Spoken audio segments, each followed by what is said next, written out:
আসলে ভ্রমণ এই শান্তি, কথাটা একদমই সত্য।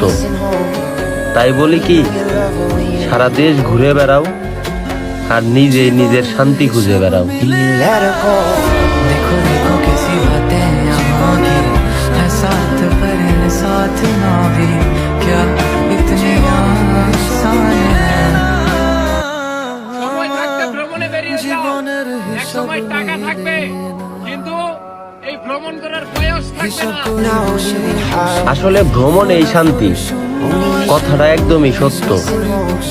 তাই বলি কি, সারা দেশ ঘুরে বেড়াও আর নিজেই নিজের শান্তি খুঁজে বেড়াও। देखो देखो कैसी बातें